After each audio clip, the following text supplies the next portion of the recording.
I will be lecturing tonight in Arcadia at their Masonic Lodge, and I just have been working on the outline for a couple of weeks.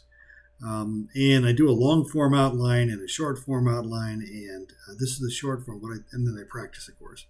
So what I thought I'd do is I would practice, and although practice seating is kind of crazy, but I'm going to practice it here, and then I would record it and see if, and just post it and see what happens. Anyway, this is called the Mason of the Revolution. So this Mason was 34 years old when he died. He was already a prominent Boston physician, a revolutionary organizer associated with the Sons of Liberty. He was the author of what's called the Suffolk Resolves. He was the chair of the Massachusetts Committee of Safety, the president of the Massachusetts Provincial Congress. He was also the provisional Grand Master of Masons in Massachusetts and a Major General of the Massachusetts Forces. He would be the Mason he would be the man in all those capacities who would send Paul Revere and William Dawes on the mission that became legendary, yet most of us don't know his name. To understand why this Mason mattered, we first have to understand the Masonic world he lived in. And this, to me, is one of the more important. The guy's important. I'm not telling you his name because what he did is remarkable. He's a remarkable man. That's why he was the Grand Master. But there's other stuff going on at the time. We tend to think that in 1717, on June 24th, 1717, four lodges came together and formed what would become the premier Grand Lodge of England. But we actually hail back now to the United Grand Lodge of England, because although we commemorate 1717 as the foundational moment in organized Freemasonry, the UGLE doesn't come around until 1813, because there were a lot of challenges over nearly 100 years on some fundamental questions. What authority did the Grand Lodge possess? What authority remains with an individual lodge? Who determines ritual? What is regularity? Who interprets Masonic laws and the ancient landmarks? Even some old lodges challenged initially the Grand Lodge supremacy. William Preston, he was a member of the Lodge of Antiquity. He was an influential Masonic lecturer and writer of the 18th century, and in 1777, members of the Lodge of Antiquity participated in a public procession. The procession became the subject of Grand Lodge discipline. In other words, they said, you shouldn't be doing that. You don't have permission. He and his supporters, Preston, they challenged the Grand Lodge's authority over their lodge, and their argument rested substantially on their lodge's claim to an immemorial status. In other words, the Lodge of Antiquity was one of the lodges associated with the formation of the Grand Lodge. Therefore, the members said the Grand Lodge couldn't possess rights that did not originate in and could not be removed by the Grand Lodge. Simply, we existed before the Grand Lodge. We participated in creating it. Therefore, the Grand Lodge cannot treat us merely as one of its own creations. So this was the beginning of the Grand Lodge was developing supremacy in these matters. It didn't have it settled in 1717. Then there were two English Grand Lodges. Ireland already had its own. Scotland had established its own. But then in 1751, another Grand Lodge appears in London. It became known as the Ancients. By the original 1717 organizations was known by the Moderns. Ironically, the Moderns are older than the Ancients, were newer. The Ancients had accused the Moderns of departing from traditional Masonic practices. Ireland and Scotland maintained important relationships with the Ancients and the Moderns. Therefore, there were competing organizations claiming legitimate Masonic authority. The central question remained, who determines what's regular in Freemasonry? We'll talk a little bit more about their dispute as a subject of a longer lecture because it's really interesting. But that dispute's going to come to America because colonial American lodges receive authority from different sources: England, Scotland, Ireland, the Moderns, the Ancients.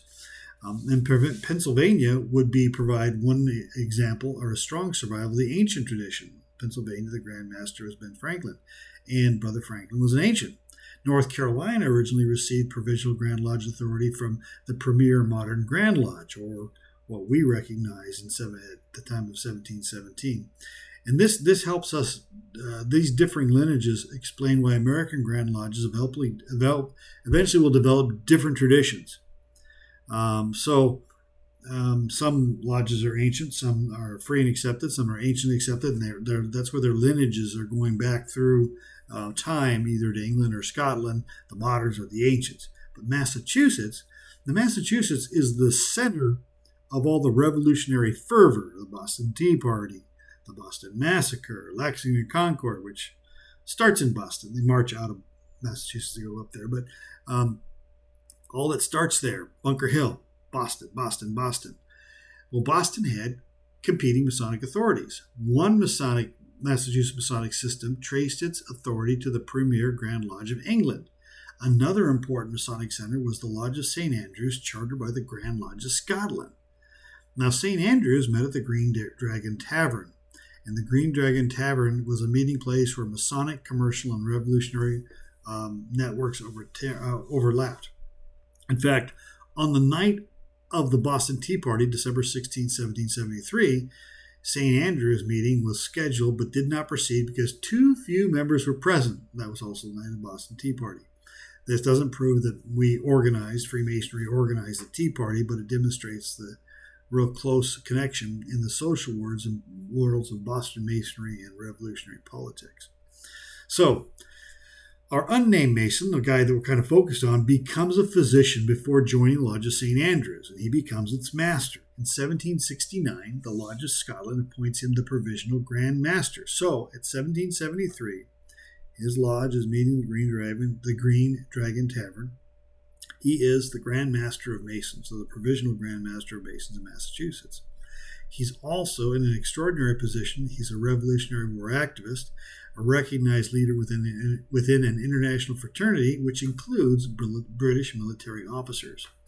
And there were a number of British regiments stationed in America, and they brought military lodges with them. There were 3 specific military lodges in Boston. And at that time, they had they had presented their charters to him for recognition. So he had contact with the military authorities in Boston. And this is somewhat of an interpretation, but there's growing scholarly and historical documents to show that the Grand Master of Masons, Massachusetts, had verbal intercourse, and social intercourse with the military authorities. At the same time, he is a high-ranking Revolutionary War member.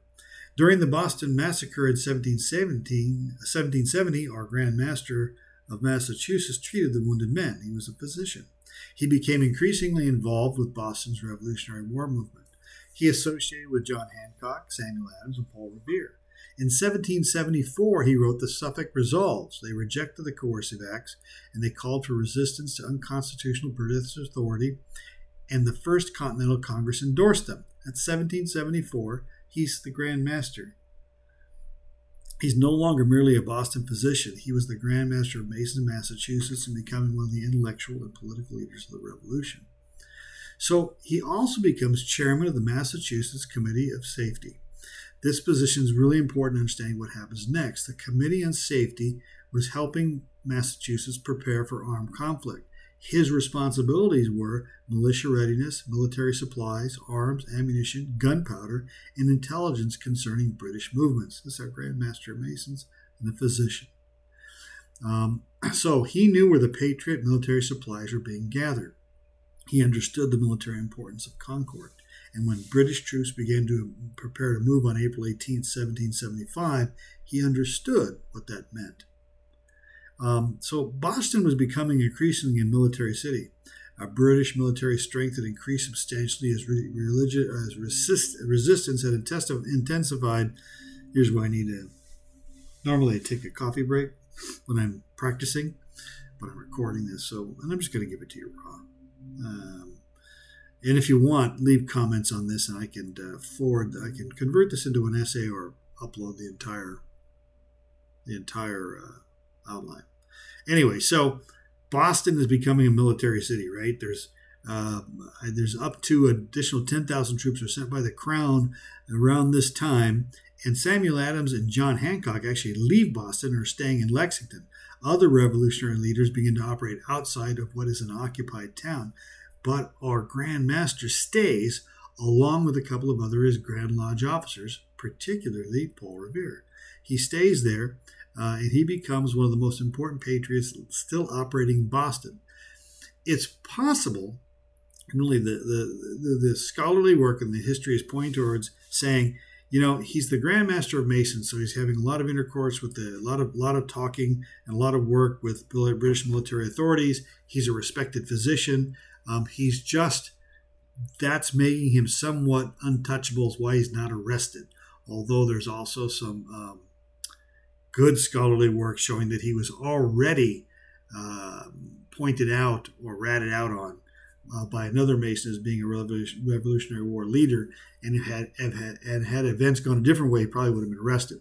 But probably his position as the Grand Master, that's what gave him the ability to stay in Boston. British troops are, April 18th now. We're right now at April 18th, 1775. And British troops are prepared to move toward Lexington Concord, where the colonists have stored their arms. Our Mason understood the significance. He knew Hancock and Adams were unavailable. Military supplies were threatening, and the militia needed warning, so he summoned 2 messengers. He's the chairman of the Committee of Safety and the Grand Master. He didn't just send 2 messengers that night. He sent 2 Freemasons. Paul Revere. Paul Revere was not merely a convenient messenger. He was a trusted brother of Joseph Warren. He was a past master of St. Andrew's Lodge, the same lodge as our Grand Master. I gave his name up. Oops. Wasn't supposed to do that. This is one of those things you get. I'm going to fix that in my notes here, so I don't make that mistake. I'm going to take that out so I don't make that mistake. And he was a former officer of the Grand Master's Provincial Grand Lodge. Now, William Dawes, there is indications he's a Freemason. I've not been able to find his lodge. There's a PBS special that identifies him as a Freemason, but we know that Revere clearly was. He sends them by different routes, and of course, Revere's ride is the one that becomes American legend. So, who sent Paul Revere? After sending other men into danger, our unnamed Mason, our provincial Grand Master, he doesn't remain safely behind. He too went to Lexington Concord himself. Now the cat's out of the bag, right? The Brits know that the Revolutionary War is on because the shot fired around the world. So our Grand Master now, he leaves Boston too, and he joins the fighting during the British retreat, and he's almost killed then. But he joins the fighting, and he helps shoot at the rear guard of the British as they're fleeing the area. So he's now actively involved in the fighting. So the royal government's collapsing around Boston. The Provincial Congress is increasingly functioning as an alternative government, and our Mason becomes its president. So he is the second president of the Massachusetts Provincial Government, and he's the president of it. So he's 34 years old. He's the Provincial Grand Master, the chairman of the Committee of Public Safety, president of the Provincial Congress, a revolutionary political theorist, a physician, and an emerging military leader. He's positioned to become one of the central figures in the American Revolution. I mean, he's dialed in all this stuff. On June 14, 1775, Massachusetts appoints him a major general. 3 days later, on June 17th, he's at Bunker Hill. He went to the American position on Breed Hill, and although he was a major general, he asked the man in charge, the guy's name is Isaac or Isaiah, I can't remember. I'll look it up before I lecture. Where's the fighting going to be taking place? He doesn't want to take command because that's not his job. He enters though, and the other general says the fight's going to be down there at Breed Hill. That's where it's going to happen. So he goes down to Breed's Hill, where he is instrumental in repulsing 3 British charges, but he's killed during the final assault. His body is terribly mutilated, and he's buried in a common grave. Later, Paul Revere, who helped create some of the dental work for him, will identify his remains based on that dental work.